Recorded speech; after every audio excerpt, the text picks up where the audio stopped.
Terima kasih Bu Minar. Selamat malam semuanya yang hadir pada malam ini. Eh, kita kembali pada renungan yang akan kita bawakan adalah darah berharga Yesus dan dikaitkan dengan kerahiman ilahi. Di mana seperti kita ketahui bahwa bulan Juli itu sebagai bulan yang didedikasikan untuk darah berharga, memberi orang-orang percaya suatu periode khusus untuk memperdalam devosi kita kepada pengorbanan Yesus dan untuk merenungkan kuasa penyelamatan darahnya. Masuk dalam dedikasi darah berharga yang memberikan orang-orang percaya suatu periode khusus untuk memperdalam pengabdian kita, devosi kita kepada pengorbanan Yesus dan untuk merenungkan kuasa penyelamatan darahnya. Hal ini dipandang sebagai ekspresi tertinggi dari kasih dan belas kasihan Tuhan karena diberikan secara cuma-cuma untuk pengampunan dosa dan keselamatan jiwa kita bagi kita semua yang beriman dan percaya. Ini saya ambil dari tulisan bacaan dari pada Angelo Casimiro, MIC ya. Dia ada tulis beberapa renungannya di saat bulan Juli ini mengenai devosi darah berharga. Memiliki akar sejarah yang dalam di dalam gereja sejak abad-abad awal kekristenan. Devosi ini menjadi terkenal seiring berjalannya waktu yang mengarah pada penetapan pesta darah berharga pada hari Minggu pertama bulan Juli dalam kalender liturgi. Menetapkan bulan Juli sebagai bulan yang didedikasikan untuk darah berharga memberi orang-orang percaya suatu periode khusus memperdalam pengabdian kita kepada pengorbanan Yesus untuk merenungkan kuasa penyelamatan darahnya. Jadi dalam hal ini devosi kepada darah berharga dipusatkan pada penghormatan dan meditasi terhadap darah Yesus Kristus yang dicurahkan pada saat penyalibannya demi penebusan umat manusia. Devosi ini juga menekankan makna rohani yang mendalam dari pengorbanan Yesus dan kuasa penyelamatan darahnya. Kita percaya bahwa melalui pencurahan darahnya, Yesus mempersembahkan dirinya sebagai korban sempurna untuk mendamaikan umat manusia dengan Tuhan dan menebus dosa-dosa kita. Darah berharga Yesus dipandang sebagai ekspresi tertinggi dari kasih dan belas kasih Allah karena diberikan cuma-cuma untuk pengampunan dosa dan keselamatan jiwa kita. Sangat merupakan tanda kesediaan Tuhan untuk menderita dan mati demi keselamatan kita yang menunjukkan betapa dalamnya kasih dan belas kasih-Nya. Darah yang melambangkan kemenangan atas dosa dan kematian yang dicapai melalui kebangkitannya. Dengan menumpahkan darahnya, Yesus mengalahkan kuasa dosa dan kematian, menawarkan kepada orang-orang percaya harapan akan kehidupan baru dan rekonsiliasi dengan Allah. Kita percaya bahwa Ekaristi adalah tubuh dan darah Yesus Kristus yang sejati. Melalui sakramen Ekaristi, kita menerima darah berharga Yesus yang memelihara kita secara rohani dan mempersatukan kita lebih dekat dengan Kristus. Kita percaya bahwa devosi kepada darah berharga memiliki kekuatan untuk menjadi perantara bagi orang-orang percaya dan memberikan perlindungan dari bahaya spiritual. Kita sering memohon darah berharga untuk kekuatan, penyembuhan, dan pembebasan dari kejahatan. Kita kembali melihat bagaimana koneksi kerahiman ilahi dengan devosi kepada darah berharga dapat dilihat sebagai bagian penting dari doa koron kerahiman ilahi karena menekan kuasa penebusan dan penebusan dari pengorbanan Yesus. Darah berharga Yesus yang ditumpahkan untuk pengampunan dosa merupakan inti dari pesan kerahiman ilahi yang menyoroti belas kasih dan pengampunan Allah yang ditawarkan kepada umat manusia melalui sengsara dan kematian Yesus Kristus. Jadi darah berharga Yesus itu ditumpahkan untuk pengampunan dosa dan merupakan inti dari pesan kerahiman ilahi yang menyoroti belas kasih dan pengampunan Allah yang ditawarkan kepada umat manusia melalui sengsara dan kematian Yesus Kristus. Koronka kerahiman ilahi atau kaplet kerahiman ilahi adalah doa yang memohon belas kasih Tuhan khususnya melalui sengsara dan kematian Yesus. Meskipun koronka terutama berfokus pada luka-luka Yesus dan belas kasih yang mengalir dari hatinya.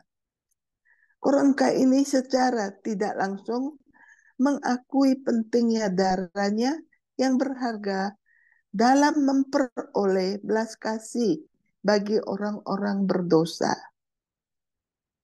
Lalu, bagaimana kita dapat menghayati devosi kepada darah berharga sebagai bagian dari evangelisasi kerahiman ilahi dan praktek devosional?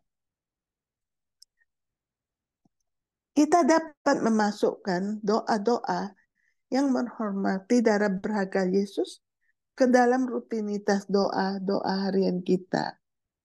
Hal ini dapat mencakup doa-doa tradisional seperti doa kaplet darah berharga atau doa syukur spontan atas pengorbanan Yesus dan permohonan agar kerahimannya dicurahkan ke atas dunia ini. Luangkan waktu untuk renungkan pentingnya darah berharga Yesus dan peranannya dalam penebusan umat manusia. Kita bisa renungkan dari ayat-ayat kitab suci yang berbicara tentang penumpahan darah Yesus seperti di dalam kitab Yesaya bab 53 ayat 5 dan Ibrani bab 9 ayat 14. Selain itu, partisipasi rutin dalam sakramen Ekaristi dan rekonsiliasi sangat penting untuk menerima rahmat belas kasih yang disediakan melalui darah berharga Yesus. Jadi di sini kita lihat betapa eratnya darah berharga dari Yesus ini dipusatkan di dalam sakramen Ekaristi dan rekonsiliasi di dalam sakramen pertobatan. Sangat penting untuk menerima rahmat belas kasih. Ini yang ditekankan di dalam kerahiman ilahi bahwa Ekaristi itu adalah sumber dari kerahiman Tuhan Yesus. Oleh sebab itu, ini besar hubungannya dengan kerahiman Tuhan. Datanglah ke sakramen dengan hati terbuka untuk menerima kerahiman dan pengampunan Tuhan. Jadi kalau kita datang selalu ke adorasi, ke sakramen Ekaristi, dan sakramen pertobatan, di situ belas kasih Tuhan selalu mengalir dan menanti kedatangan kita. Rangkullah panggilan untuk menghayati pesan kerahiman ilahi dengan menunjukkan kasih sayang dan pengampunan kepada orang lain. Perluas tindakan belas kasihan kepada mereka yang membutuhkan, baik melalui kegiatan amal, tindakan kebaikan, atau menawarkan pengampunan kepada mereka yang telah berbuat salah kepada Anda. Bagikan pesan belas kasih Tuhan dan pentingnya darah berharga Yesus kepada orang lain.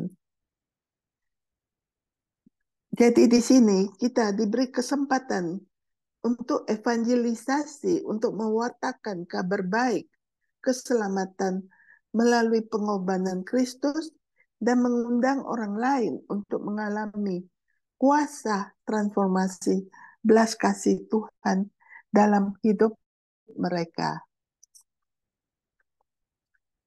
Di sini saya lanjutkan lagi. Sakramen Maha Kudus berisi tubuh, darah, jiwa, dan keilahian Yesus Kristus. Devosi kepada Ekaristi Kudus adalah devosi kepada darah Kristus. Jadi di sini kita bisa melihat betapa kuatnya kaitan kerahiman Allah, Ekaristi, sakramen pertobatan dengan darah berharga. Dalam adorasi Ekaristi, kita menyembah darah Kristus yang juga terkandung dalam hosti suci demonstran. Oleh karena itu, paroki dan komunitas Kristen didorong untuk melakukan eksposisi. Setiap orang diundang untuk menyembah darah berharga Yesus dalam sakramen Maha Kudus. Dalam sakramen Maha Kudus dimanapun kita berada.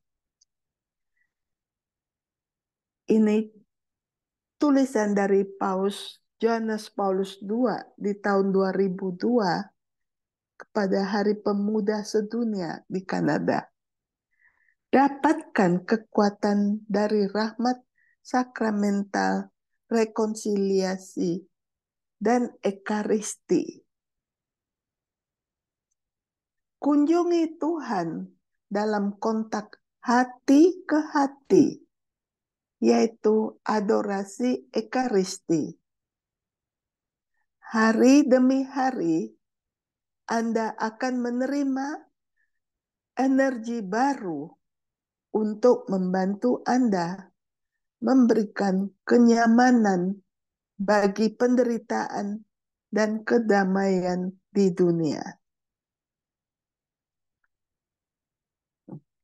Nih saya ambil dari kutipan devosi pada darah berharga dari buku Tanzbuch halaman 1 dan 2. Penghormatan terhadap darah berharga Tuhan kita Yesus Kristus adalah sebuah devosi yang sudah ada sejak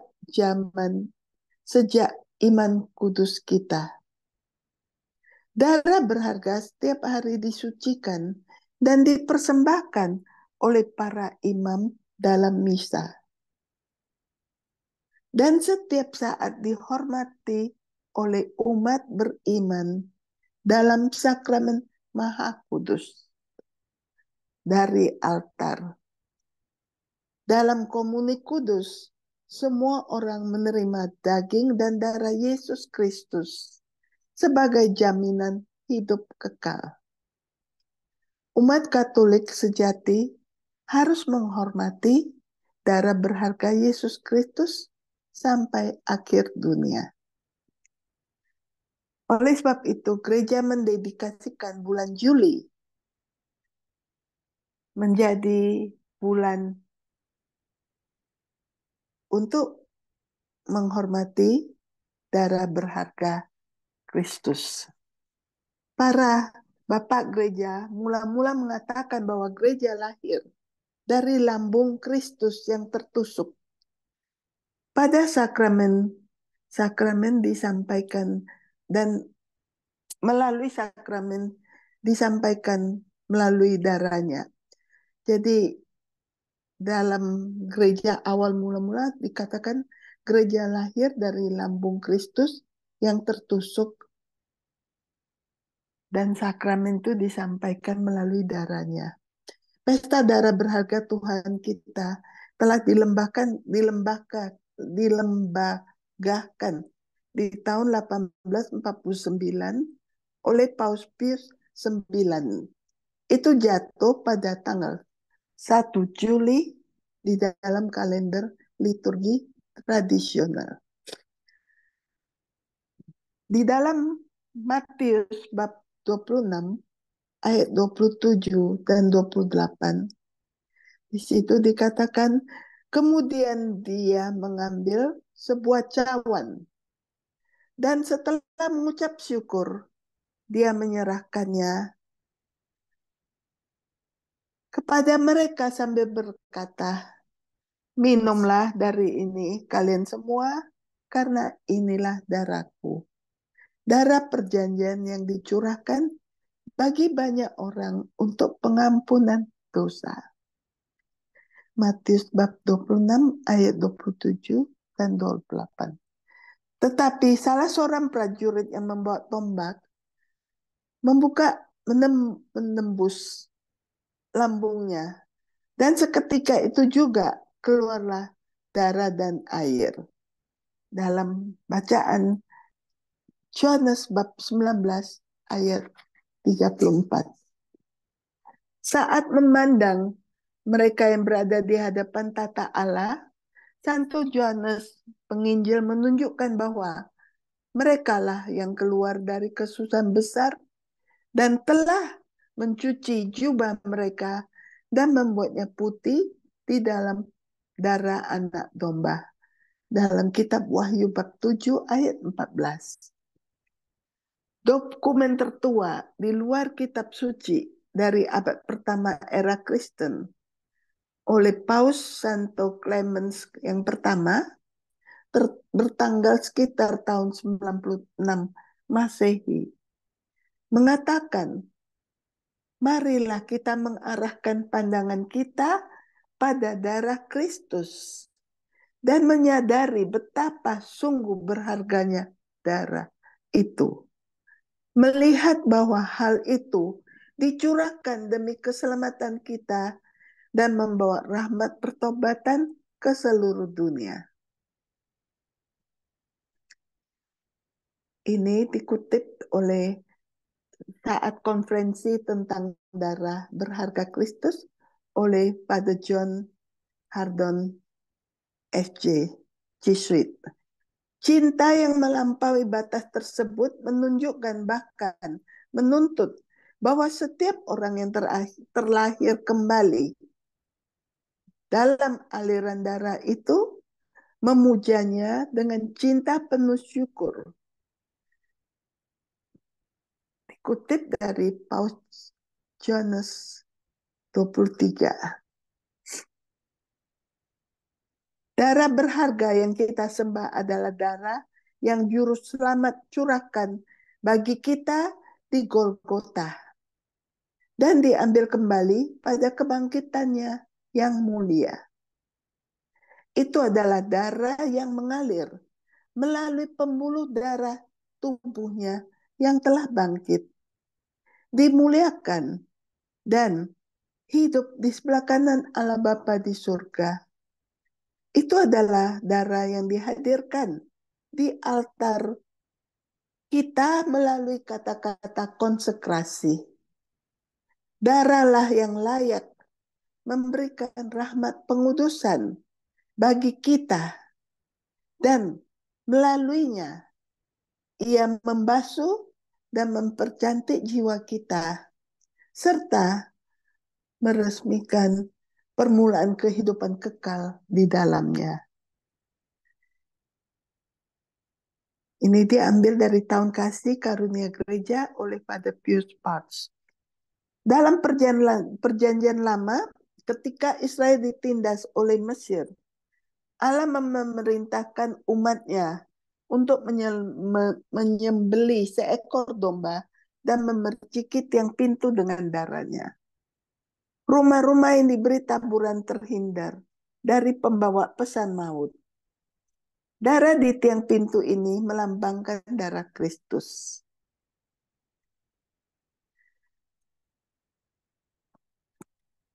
Bisakah darah anak domba menyelamatkan manusia? Sebagai sosok darah penebus, tentu saja demikian.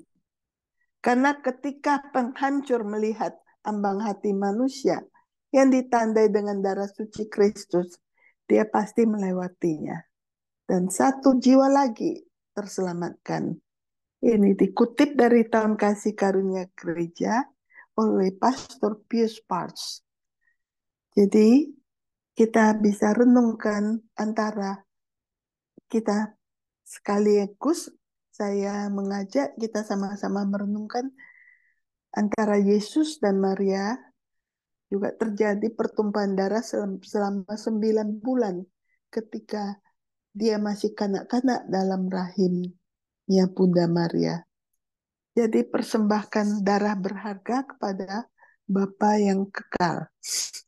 Jadi di dalam doa kaplet Koronka Kremen Ilahi, kita juga melihat bagaimana Santa Faustina menulis doanya di dalam nomor 72. Melalui Santa Faustina, Juru Selamat yang Maha Pengasih telah memberikan dunia yang sakit. Dunia yang sakit. Ya. Saluran-saluran baru untuk pencurahan rahmat-Nya. Saluran-saluran baru ini mencakup gambar kerahiman ilahi. Hari raya, pesta kerahiman ilahi, yaitu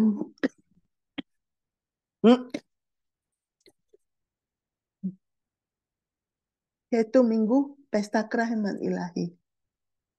Kaplet, doa Koronkaya, novena Kerahiman Ilahi, dan doa pada jam Kudus jam 3 sore, jam Kerahiman Agung.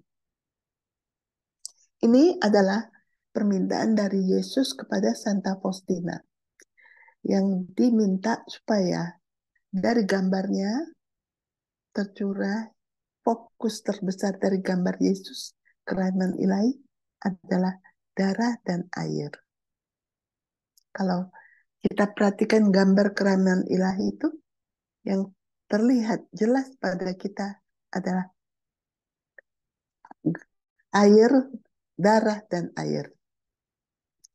Dan kemudian dari doa koronka yang diajarkan, dan juga pesta kerahiman ilahi, dan juga doa jam 3 sore, jam agung kerahiman ilahi. Meskipun cara-cara untuk menerima belas kasih Tuhan ini masih baru, semuanya mewartakan pesan abadi kasih Tuhan yang penuh belas kasih Tuhan.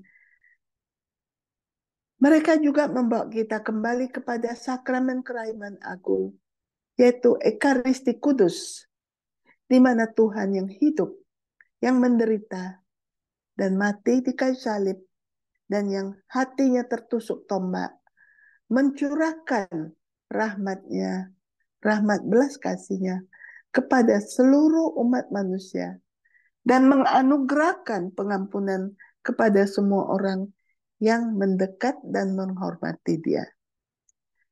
Yesus berkata kepada Santa Faustina, hatiku meluap dengan belas kasih yang besar bagi jiwa-jiwa dan terutama bagi para pendosa yang malang. Bagi mereka lah darah dan air mengalir dari hatiku, seperti dari sumber yang dipenuhi dengan belas kasih. Bagi mereka, aku tinggal di tabernakel sebagai Raja Pengampunan. Kita bisa lihat di catatan Harian Santa Faustina nomor 367. Nah, di sini jelas dikatakan Yesus mengatakan, bagi mereka lah darah dan air mengalir dari hatiku sebagai sumber yang dipenuhi dengan belas kasih. Dan di sini dikatakan bahwa Yesus tinggal di tabernakel sebagai Raja Pengampunan. Jadi di sini kaitannya besar sekali dengan Ekaristi, darah dan air, melalui ini rekonsiliasi. Jadi ini diambil dari kongregasi pembantu Maria ya, saya kutip dari sana. Jadi di sini kita perhatikan kembali kaplet Koronka dibacakan menggunakan itu rosario yang itu ya 5 dekade. Jadi kaplet ini diawali dengan doa pembuka. Dari buku hariannya Santa Faustina ada 2 doa pembuka yang dibuatnya. Jadi kita perhatikan doa pembuka yang dibuat oleh Santa Faustina. Seperti biasa kita telah mengetahui cara berdoa Koronka, itu tidak saya ulangi di sini. Cuma saya ingin bacakan doa pembukaan dari Santa Faustina untuk orang berdosa. Ya Yesus, kebenaran abadi, hidup kami, aku berseru kepadamu dan memohon belas kasihanmu bagi para pendosa yang malang. Wahai hati Tuhanku yang termanis, penuh belas kasihan dan rahmat yang tak terduga. Aku memohon kepadamu bagi orang-orang berdosa yang malang. Wahai hati yang maha kudus, sumber rahmat yang memancarkan sinar rahmat yang tak terbayangkan ke seluruh umat manusia. Aku mohon kepadamu, cahaya bagi para pendosa yang malang. Ya Yesus, waspadalah terhadap sengsaramu yang pahit, dan jangan biarkan hilangnya jiwa-jiwa yang telah ditebus dengan harga yang sangat mahal dari darahmu yang paling berharga. Ya Yesus, ketika aku memikirkan betapa mahalnya harga darahmu, aku bersuka cita atas besarnya nilainya. Karena 1 tetes saja sudah cukup untuk keselamatan semua orang berdosa. Meskipun dosa adalah jurang kejahatan dan rasa tidak berterima kasih, harga yang harus dibayar untuk kita tidak akan pernah ada bandingannya. Oleh karena itu, biarlah setiap jiwa percaya pada sengsara Tuhan dan menaruh harapannya pada rahmat-Nya. Tuhan tidak akan mengingkari rahmat-Nya kepada siapapun. Langit dan bumi boleh saja berubah, namun rahmat Tuhan tidak akan pernah habis. Betapa besarnya sukacita yang membara di hatiku ketika aku merenungkan kebaikanmu yang tak terpahami. Ya Yesus, aku ingin membawa semua orang berdosa ke kaki-Mu. Mereka agar mereka memuliakan rahmat-Mu selama-lamanya. Ini catatan harian nomor 72. Jadi di sini juga ada doa satu lagi. Engkau telah meninggal dunia, Yesus, dan bersumber kehidupan memancar keluar dari kerahimanmu bagi jiwa-jiwa, dan samudera belas kasih terbuka bagi seluruh dunia. Wahai sumber kehidupan, kerahiman ilahi yang tak terselami, menyelimuti seluruh dunia dan mencurahkan dirimu kepada kami. Jadi inilah yang diajarkan oleh Santa Faustina, oleh Yesus kepada Santa Faustina. Dan ini doanya, darah dan air yang memancar dari hati Yesus sebagai sumber rahmat bagi kami, engkaulah andalanku. Seperti sedikit lagi ya saya sambung, seperti Bunda Maria juga memohon kepada putranya dalam doanya Bunda Maria ya, di mana Bunda Maria ini ya, ada doa yang disampaikan putramu yang tertunggal menjadi dalam ini oleh Pastor Santo Johannes Vianney mengatakan tentang Bunda Maria untuk mempersembahkan darah berharga sebagai pengganti kita. Anak-anakku, perhatikan baik-baik ini. Setiap aku memperoleh rahmat, itu diperoleh dengan cara yang tidak pernah ku ketahui gagal. Ini oleh Santo Johannes Vianney yang menuliskan tentang permintaan Bunda Maria melalui Bunda Maria. Ya Maria, Bunda yang berduka cita, aku mohon kepadamu demi siksaan yang tak terlukiskan yang engkau alami pada saat kematian putra mereka. Persembahkanlah kepada Bapa yang kekal sebagai gantiku putra terkasih mereka yang berlumuran darah dan luka-luka demi rahmat. Ini yang ditulis oleh Santo Johannes Vianney. Juga doa melalui Bunda Maria bagi jiwa-jiwa di api penyucian. Ini oleh Santa Maria Magdalena de Pazzi. Mempersembahkan darah berharga 50 kali sehari. Dan diungkapkan kepadanya bahwa banyak jiwa di api penyucian dibebaskan melalui doa ini. Bapa yang kekal, aku persembahkan kepadamu melalui perawan Maria yang tak bernoda, darah berharga putramu untuk meringankan jiwa-jiwa yang menderita di api penyucian.